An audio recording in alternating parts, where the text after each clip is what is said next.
आप देख रहे हैं सुबह 9 बजे। नमस्कार, मैं हूं आपके साथ प्रीति और बुलेटिन की शुरुआत करेंगे हेडलाइंस के साथ। नेपाल में भूकंप के बाद महामारी का खतरा, 10,000 से ज्यादा की मौत की आशंका, 3 दिन का राष्ट्रीय शोक। सुशील कोइराला ने भारत समेत दुनिया भर को मदद के लिए कहा शुक्रिया। नेपाल से 5,000 से ज्यादा भारतीयों की स्वदेश वापसी, 15 देशों के 500 लोग को भी निकाला गया। केंद्रीय मंत्रियों का दल आज लेगा तबाही का जायजा। बिहार और उत्तर प्रदेश में आंधी और बारिश ने मचाई तबाही, 30 से ज्यादा की मौत, हजारों एकड़ में खड़ी फसलें तबाह।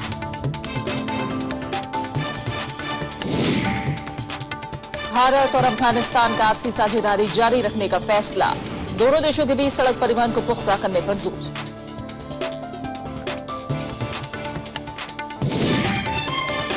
श्रीलंका में राष्ट्रपति का कार्यकाल 2 बार सीमित, संसद से संविधान संशोधन को मिली मंजूरी। राष्ट्रपति के अधिकारों में कमी, सिरिसेना ने पलटा राजपक्षे का फैसला।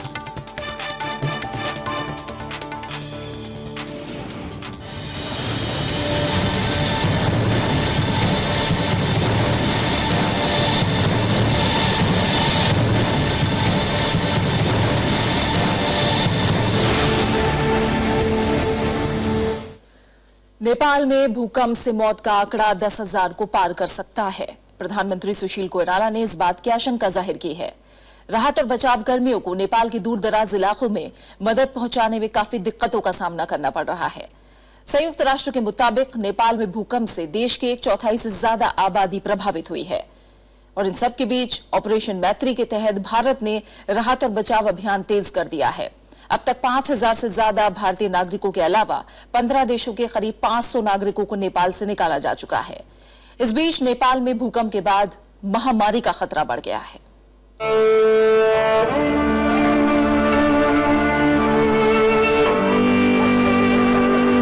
नेपाल में शनिवार को आए भूकंप के बाद मुश्किलें बढ़ती जा रही हैं। पिछले 26 घंटों के दौरान भूकंप के आधा दर्जन झटके महसूस किए गए। इनसे कोई जानमाल का नुकसान तो नहीं हुआ, लेकिन लोगों की दहशत बढ़ती जा रही है। Safety for our people, our family, and this building is strong than inside our home. That's why we're sleeping here. मंगलवार को काठमांडू में अचानक तेज बरसात और ओले दोपहर को गिरे, जिससे बचाव कार्य रोक दिए गए। अब तक 5,000 लोग मारे जा चुके हैं, 10,000 से ज्यादा गंभीर रूप से घायल हैं और पूरे देश में करीब 80 लाख लोगों को भूकंप से नुकसान पहुंचा है। नेपाल के प्रधानमंत्री सुशील कोइराला ने राष्ट्र के नाम विशेष संबोधन में मरने वालों का आंकड़ा 10,000 तक पहुंचने की आशंका जताई है। प्रधानमंत्री ने संकट की इस घड़ी में मदद देने वाले देशों, खासकर भारत का शुक्रिया अदा किया। विपत्तिको यस दुखद घडीमा भूकम्पबाट जीवन गुमाउनु हुने समस्त नेपाली दिदीबहिनी तथा दाजुभाइहरू र विदेशी नागरिकमा भावपूर्ण श्रद्धांजलि व्यक्त गर्दछु। प्रधानमंत्री ने 3 दिन के राष्ट्रीय शोक का ऐलान किया। उन्होंने विपक्षी दलों और उनके नेताओं बाबूराम भट्टराई और पुष्प कमल प्रचंड से मिलकर राहत मुहिम की समीक्षा की। राष्ट्रपति रामवरण यादव ने भी गृह मंत्री को तलब किया और बचाव कार्यों का ब्यौरा लिया। भूटान के प्रधानमंत्री भी मंगलवार को एक विशेष विमान से काठमांडू पहुंचे और अपने देश की ओर से 10 करोड़ रुपए की राशि प्रधानमंत्री को सौंपी। संयुक्त राष्ट्र ने भी नेपाल के लिए 150 करोड़ रुपए की मदद का ऐलान किया है। नेपाल के शहरी इलाकों में राहत और बचाव कार्य युद्ध स्तर पर चलाए जा रहे हैं, लेकिन पहाड़ों पर बसे गांवों और अंदरूनी इलाकों में 4 दिन बाद भी कोई मदद नहीं पहुंची है। संचार सुविधाएं छिन्न भिन्न है। 3/4 देश में बिजली सप्लाई ठप है। पानी और दवाओं की किल्लत है। दवाएं और कपड़े भी सभी जरूरतमंदों तक नहीं पहुंच पा रहे हैं। इसे देखते हुए भारतीय मदद अभियान तेज कर दिया गया है। भारतीय सेना के जवान, बचाव दल की टुकड़ियां, डॉक्टर और स्वयंसेवी संगठन अपनी मुश्किलें भूलकर रात दिन एक कर रहे हैं।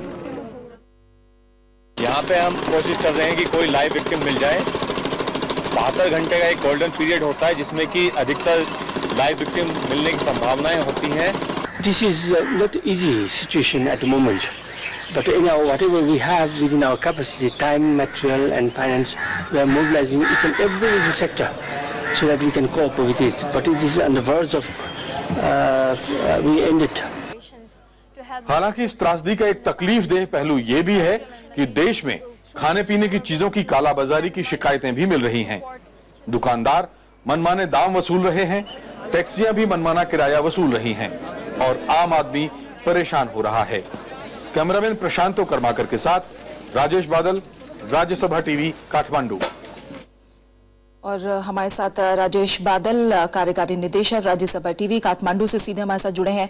राजेश जी, आपने अभी बताया कई ऐसे इलाके हैं जहां 4 दिन बाद भी मदद नहीं पहुंची है, खाने के सामान की कालाबाजारी हो रही है, 80 लाख लोग प्रभावित हुए हैं और करीब 14 लाख लोग ऐसे हैं जिन्हें खाद्य सामग्री की भी बेहद जरूरत है इस वक्त।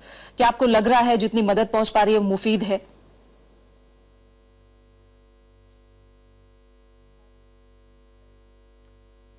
प्रीति, आज थोड़ा सा मेरे चेहरे पर आप मुस्कुराहट देख सकती हैं। आपने खाद्य सामग्री की बात कही तो पहले मैं ये 2 राहत भरी खबर आपको बता सकता हूं कि आज सुबह खोजते खोजते मुझे एक रेस्टोरेंट ऐसा मिल गया जहां मुझे नाश्ता मिल गया। अदरवाइज आप देख सकते हैं भूकंप के बाद से यहाँ सब मेरे चारों पीछे की तरफ ये सन्नाटा है, सारे रेस्टोरेंट खाली पड़े हुए हैं और यहाँ के लोगों को इंतजार है कि उनके पास लोग आए। दूसरी चीज जो राहत भरी बात यह है, या शायद आज मुझे नाश्ता मिला है तो उसके पीछे एक वजह यह है कि आज 4 दिन में पहली रात ऐसे बीती है जब लोग चैन की नींद सोए हैं और रात को भूकंप के कोई झटके महसूस नहीं किए गए। अब रही बात दूसरी मदद और की, तो ये बात बिल्कुल सही है कि अभी भी ग्रामीण इलाकों में, अंदरूनी इलाकों में महामारी का खतरा फैल रहा है, मलबे में लोग दबे हैं, उनको निकाला नहीं जा रहा है और उन्हें बड़ी पैमाने पर, बड़ी तादाद में मदद की जरूरत है। प्रीति जी, ये वही समझना चाह रहे हैं कि क्योंकि कल भी आपसे बात हुई, बताया आपने कि मौसम भी फिलहाल अभी खराब बना हुआ है और ऐसे आशंका है कि आने वाले दिनों में भी बारिश लगातार नेपाल में हो सकती है। क्या जो मदद पहुंच रही है वो काफी है और मौसम साथ नहीं दे पा रहा है? किस तरह से देख रहे हैं आप?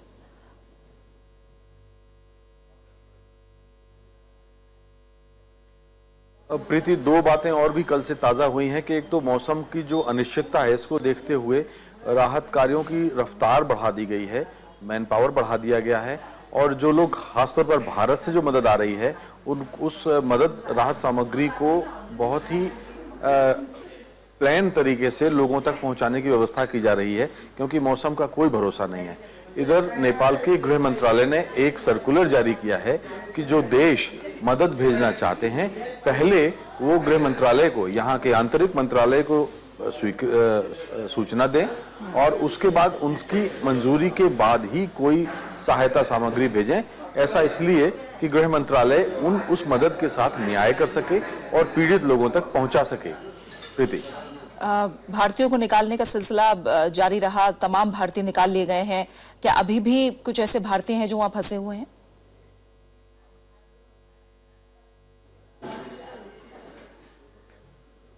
बड़ी तादाद में यहाँ पर, जैसे मैंने आपको बताया कि बिहार के लोग बहुत हैं, उत्तर प्रदेश के लोग बहुत हैं और वो चूंकि सीमा पर, सड़क की सीमा से सटे हुए हैं तो वो फ्लाइट से नहीं जाना चाहते। फ्लाइट का तो वैसे भी यहाँ अभी मतलब बड़ा मारामारी है, छोटा सा एयरपोर्ट है, फ्लाइट्स बराबर नहीं आ पा रही हैं, उतर नहीं पा रही हैं, कैंसिल हो रही हैं, तो सड़क के रास्ते अब लोगों को भेजे जाने का सिलसिला शुरू हो गया है। बिहार से 20 बसें आई हैं, उत्तर प्रदेश से भी कुछ गाड़ियां आई हैं।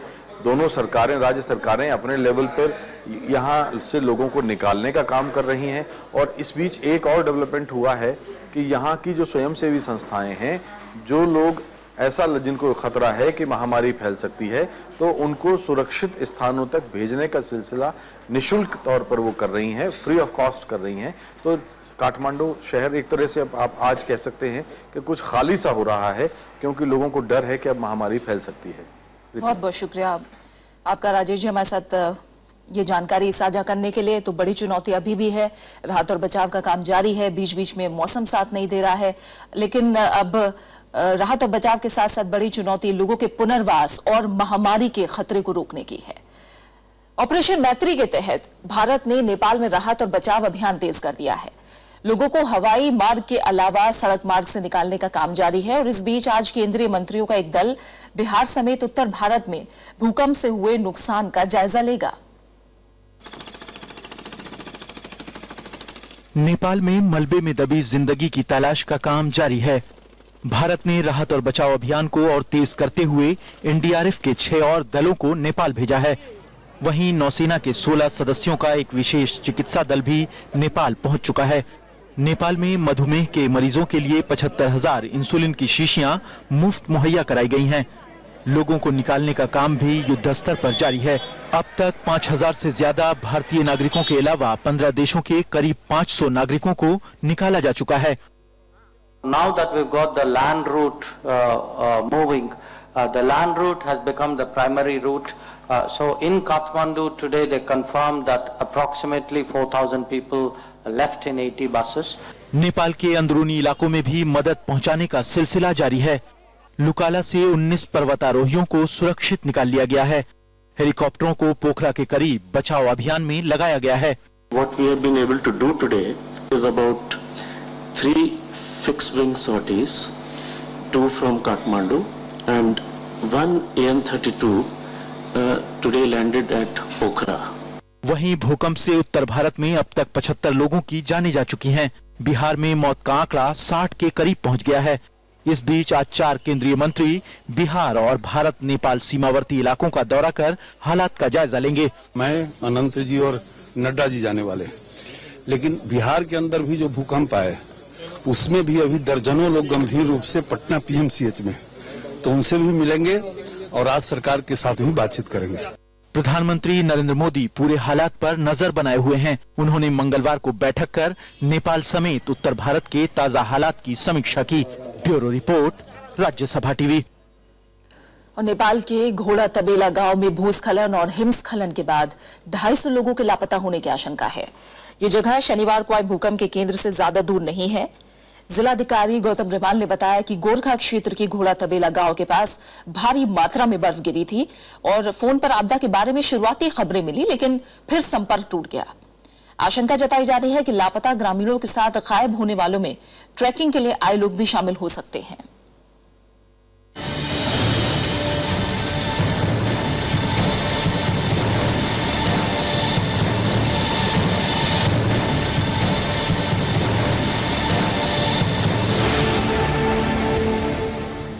और अब बात कुछ और अहम खबरों की। उत्तर पूर्वी अफगानिस्तान के सुदूर बदख्शां प्रांत के ख्वाहा जिले में मंगलवार को हुए भूस्खलन में 52 लोगों की मौत हो गई। प्रांत के गवर्नर शाह वलीउल्लाह अदीब ने बताया कि भूस्खलन की वजह से बदख्शां प्रांत के देश के बाकी हिस्सों से ये इलाका कट गया है। ये इलाका बर्फ से ढका हुआ है और वहां सिर्फ वायु मार्ग से ही जाया जा सकता है, जिससे बचाव के काम में काफी मुश्किलें आ रही हैं। भूकंप की दहशत के बाद सामान्य हो रहे हालात के बीच तेज आंधी और बारिश ने उत्तर प्रदेश और बिहार में फिर तबाही मचाई। उत्तर प्रदेश में 36 और बिहार में 11 लोगों की मौत हुई है। कुदरत इस बार लोगों का कड़ा इम्तिहान ले रही है। मार्च से शुरू हुई फसलों की बर्बादी की दास्तां करवट बदल बदल कर किसानों को खून के आंसू रुला रही है। नेपाल समेत भारत में भूकंप की जबरदस्त तबाही के बाद मंगलवार को भारी बारिश और तूफानी हवाओं ने कहर बरपाया। उत्तर प्रदेश के प्रतापगढ़, एटा, रायबरेली, लखनऊ, बलिया, अमेठी, आजमगढ़, जौनपुर, मऊ और हरदोई जिलों में मौतें भी हुई हैं। साथ ही गेहूं और आम की फसलों को भारी नुकसान पहुंचा है। रात भर बारिश हो रही है। रात भर हम लोग जग कर बयान कर रहे हैं, क्या ठिकाना है, कब लोग जहाँ दहशत मची हुई है, सब लोग उसमें दहशत मचाए रहे हैं। रात भर सभी लोग जग रहे हैं। पहले तूफान और उसके बाद भूकंप की आपदा से जूझ रहे बिहार को फिर से आंधी बारिश का सामना करना पड़ा। तेज बारिश और हवा से जगह जगह पेड़ और खंभे गिरे तो कई मकान ध्वस्त हो गए। लखीसराय, मुजफ्फरपुर और नालंदा जिलों में लोगों ने जान भी गंवाई। उधर झारखंड के भी कई जिलों में आंधी तूफान ने तबाही मचाई। Bureau report, Rajya Sabha TV.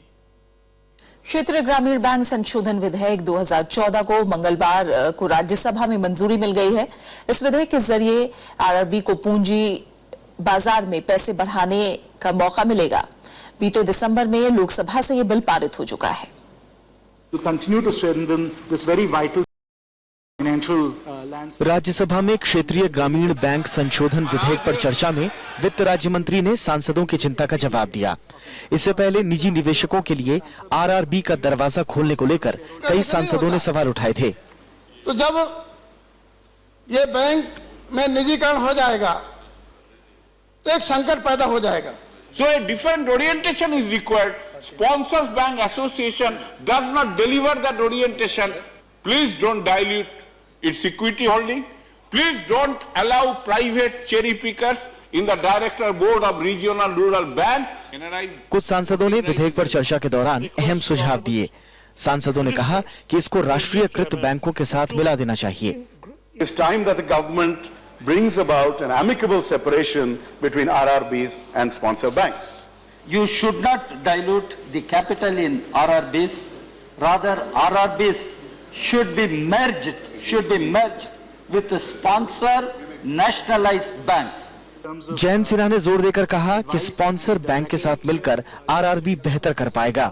What we are getting in terms of advice and recommendations back from the rural banks, it is that they very much benefit from having the sponsor banks. The systems and technology expertise that is required right now is so scarce. It is therefore a very good idea to ensure that the expertise and the capabilities that are in our sponsoring banks right now are available to the regional rural bank. पिछले साल शीतकालीन सत्र के दौरान लोकसभा से ये bill पारित हो चुका है। विशाल दहिया, राज्यसभा टीवी। और लोकसभा के बाद मंगलवार को राज्यसभा ने भी वेयर हाउसिंग कॉरपोरेशन से जुड़े बिल को मंजूरी दे दी। राज्यसभा की मंजूरी मिलते ही वेयर हाउसिंग कॉरपोरेशन संशोधन बिल 2015 संसद से पास हो गया। राज्यसभा में बिल पर चर्चा के दौरान खाद्य सार्वजनिक वितरण और उपभोक्ता मामलों के मंत्री रामविलास पासवान ने बताया कि इस बिल को पास करने का मुख्य उद्देश्य निगम को किसी भी तरह की वित्तीय सरकारी सहायता से मुक्ति है। CWCA वेयर हाउसिंग कॉरपोरेशन जो है वो मिनी रत्ना के अधिकार, तो उसको मिनी रत्ना का अधिकार मिल गया, लेकिन उस अधिकार के रूप में उसको वित्तीय अधिकार नहीं मिला है और वित्तीय अधिकार के लिए उसको सेंट्रल गवर्नमेंट के ऊपर में निर्भर रहना पड़ता है और जो लोक उद्यम विभाग है उसके मुताबिक वित्तीय शक्ति प्राप्त करने के लिए एक्ट में संशोधन की आवश्यकता है। इससे पहले विधेयक पर चर्चा की शुरुआत करते हुए कांग्रेस सांसद पीएल पूनिया ने विधेयक के माध्यम से संस्थान के निजीकरण की आशंका जताई। जो मैं माननीय मंत्री जी जो कि इस विभाग के मंत्री हैं, इनसे जरूर हम अपेक्षा रखते हैं, क्योंकि इनको गरीबों की वास्तव में चिंता है और उस चिंता का इनकी तरफ फिक्र करते हुए जो गरीब लोग हैं, जो क्लास 4 में भर्ती होते हैं, वो सरकारी नौकरी वेयर हाउसिंग कॉरपोरेशन की नौकरी से हटा के और प्राइवेट लोगों के हाथ में दे रहे हैं। चर्चा के दौरान दूसरे दल के सदस्यों ने भी कई मुद्दों पर सवाल उठाए। There is a need to make these warehouses more accessible to the farmers by creating greater awareness about the facilities and ensuring better transport from rural areas to the places where the centers are located. देश भर में 8,000 से ज्यादा लोग भूखे मरते हैं।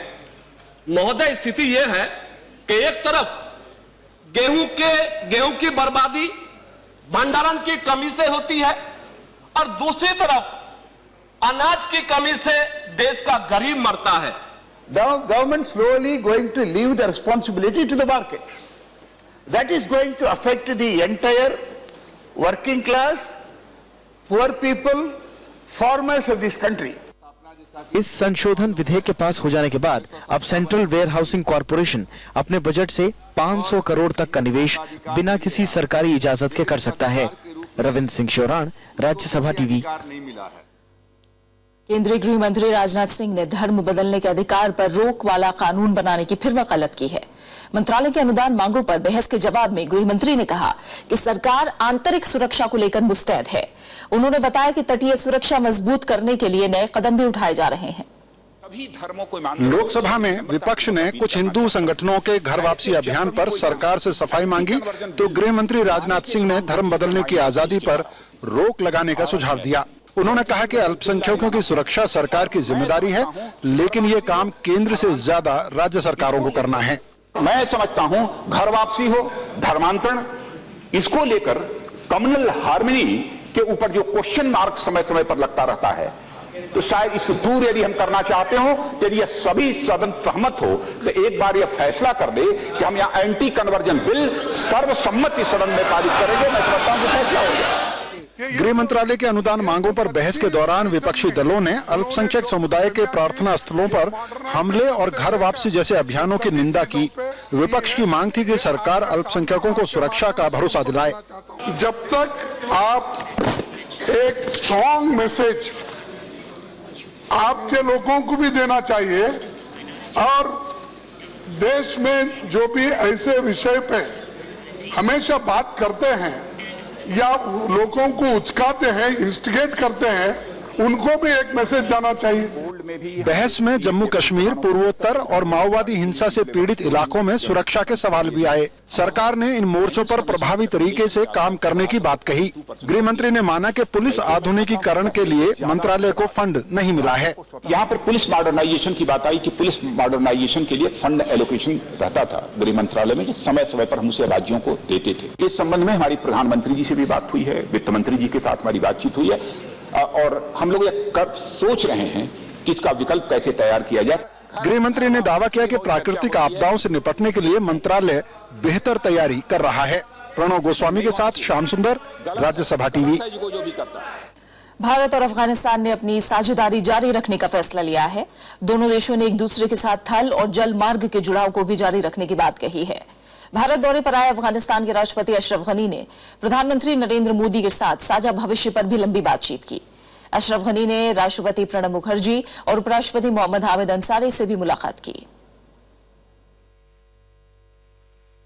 भारत की यात्रा पर आए अफगानिस्तान के राष्ट्रपति अशरफ गनी ने प्रधानमंत्री नरेंद्र मोदी के साथ मंगलवार को प्रतिनिधि मंडल स्तर की बातचीत की। दोनों नेताओं ने एक दूसरे को समझने के लिए अलग से भी मुलाकात की।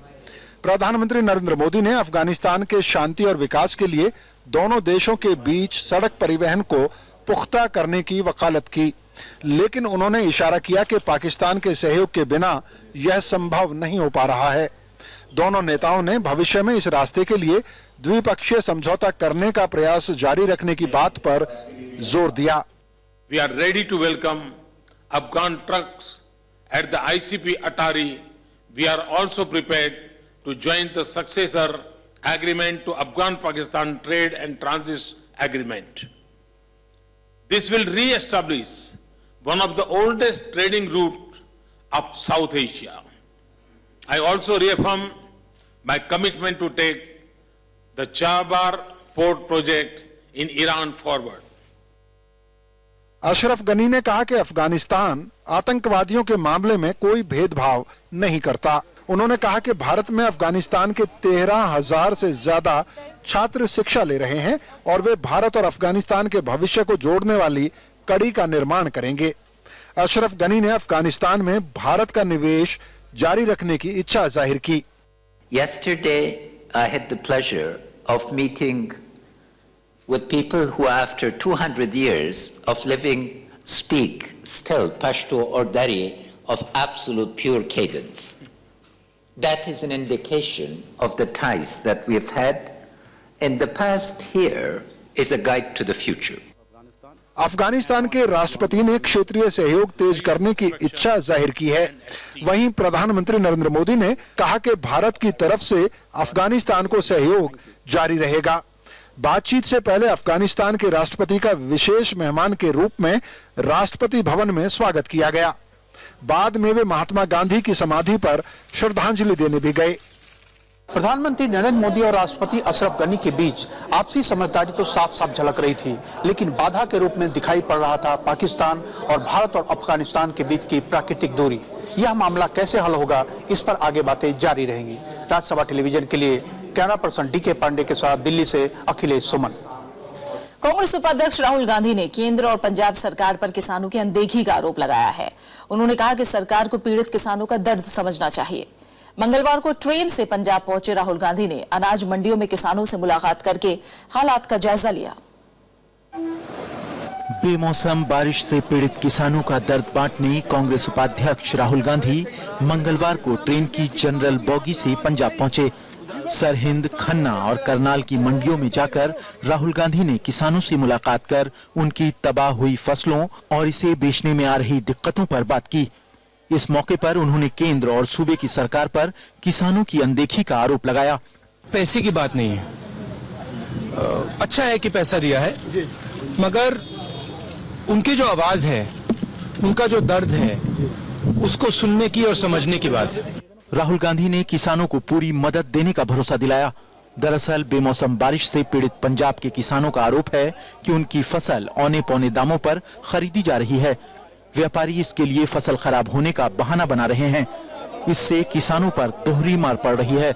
हम लोग से मुलाकात हुआ है और हाथ में हाथ मिलाया, जैसे भाई से भाई मिल रहा है, कंधे से कंधे मिला करके हम लोगों को विश्वास दिलाया है।